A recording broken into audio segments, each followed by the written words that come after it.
নমস্কার বন্ধুরা, আমি শ্রাবণী। আমি চলে এসেছি আরও একটি রেসিপি নিয়ে। চলো রেসিপিটি তাহলে একবার দেখে নিই। আজকে আমি চিকেনের একটা রেসিপি বানাবো। আজকে আমি যেভাবে চিকেনের রেসিপিটি বানাবো, এইভাবে বানালে চিকেনের যে ঝোল সেটা খেতে কিন্তু মাটনের ঝোলের মতো লাগবে। চিকেনটা অবশ্যই চিকেনের মতো খেতে লাগবে। ভিডিওটা প্রথম থেকে শেষ পর্যন্ত দেখার অনুরোধ রইল। আজকে এই রেসিপিটি বানানোর জন্য চিকেন নিয়েছি। চিকেনে নুন ও হলুদ ভালো করে মাখিয়ে নিয়েছি। রান্নার শুরুতে গ্যাসের উপরে ননস্টিক কড়াইয়ে সর্ষের তেল গরম করতে দিয়েছি। তেলটা গরম হয়ে গেছে। এবার তেলের মধ্যে কেটে রাখা বড় বড় আলুর টুকরো দিয়ে ভালো করে একটু ভেজে নেব। আলু একটু ভাজা হয়ে গেলে একটা পাত্রের মধ্যে তেল থেকে তুলে রাখবো।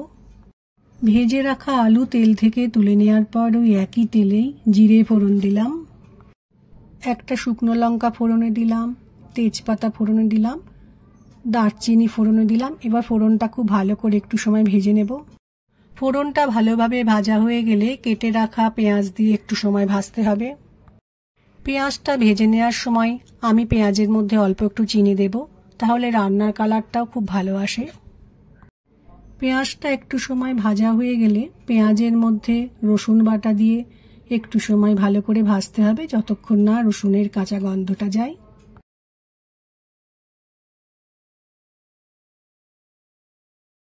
পেঁয়াজ রসুন ভালো মতো ভাজা হয়ে গেছে। এবার আমি কড়াইয়ের মধ্যে চিকেনটা দিয়ে নিয়েছি। চিকেনটা কিছুটা সময় ভালো করে ভাজতে হবে।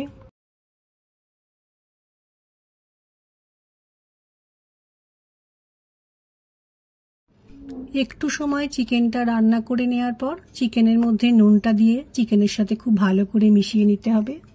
রান্নাটা হচ্ছে এই সময় আমি একটা মশলা বানিয়ে নেব।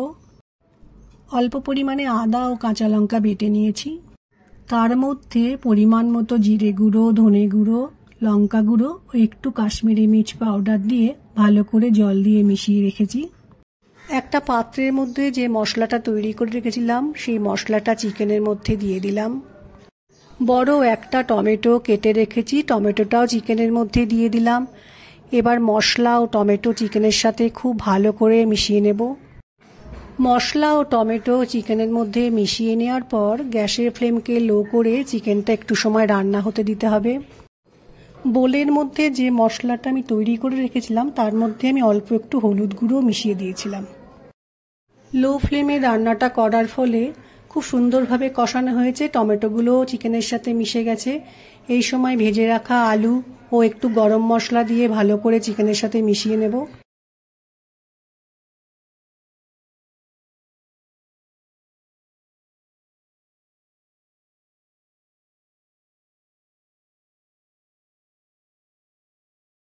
চিকেন খুব ভালোভাবে কষানো হয়ে গেছে। এই সময় আমি একটা বাটিতে গরম জল করে রেখেছিলাম।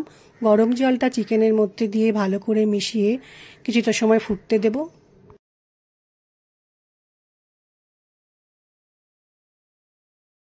রান্নাটা ফুটছে। এবার আমি কড়াইয়ের মধ্যে একটা ঢাকা দিয়ে রান্নাটা সেদ্ধ হতে দেব। একটা গন্ধরাজ লেবু নিয়েছি। এই লেবুর জেস্ট মানে বাইরের যে সবুজ ছালটা সেটা, এবং লেবুর রস আমি রান্নাতে ব্যবহার করব। লেবুর জেস্টটা যখন রান্নায় ব্যবহার করা হবে তখন কিন্তু শুধু সবুজ অংশটা ব্যবহার করতে হবে, সাদা অংশটা দেওয়া যাবে না, তাহলে রান্নাটা তেতো হয়ে যাবে। গন্ধরাজ লেবু থেকে বড় চামচের 1 চামচ লেবুর রস আমি একটা বোলের মধ্যে রেখেছি, এটা আমি রান্নায় ব্যবহার করব। আলু ও চিকেন সেদ্ধ হয়ে গেছে। এই সময় গন্ধরাজ লেবুর রস চিকেনের মধ্যে দিয়ে দিলাম। এরপর চিকেনের মধ্যে গন্ধরাজ লেবুর জেস্টটা দিয়ে খুব ভালো করে মিশিয়ে নিয়ে একটু সময় ফুটিয়ে নেব। বেশিক্ষণ ফোটালে কিন্তু রান্নার স্বাদটা তেতো হয়ে যাবে। চিকেনের মধ্যে গন্ধরাজ লেবুর জেস্টটা দিয়ে ফোটানোর পর চিকেনের ঝোলটা স্বাদটা মাটনের মতো লাগবে। যারা মাটন খেতে ভালোবাসো কিন্তু শারীরিক কারণে মাটন খেতে পাও না, তারাও একবার বানিয়ে দেখতে পারো, আশা করছি ভালো লাগবে। লেমন জেস দেওয়ার পর একটু সময় ফুটিয়ে নিয়ে আমি গ্যাসটা অফ করে দিয়েছি। রান্নাটা আমার হয়ে গেছে। এই রান্নাটা কিন্তু ভাত, রুটি, পরোটা, পোলাও সবার সাথেই ভালো লাগে। এই রেসিপিটা আশা করছি তোমাদের ভালো লাগবে। আমার আজকের রেসিপি ভালো লাগলে লাইক, শেয়ার ও সাবস্ক্রাইব করো। ভিডিওটি দেখার জন্য ধন্যবাদ। ভিডিওটি আজ এখানেই শেষ করছি। ফিরে আসছি আরও একটি রেসিপি নিয়ে।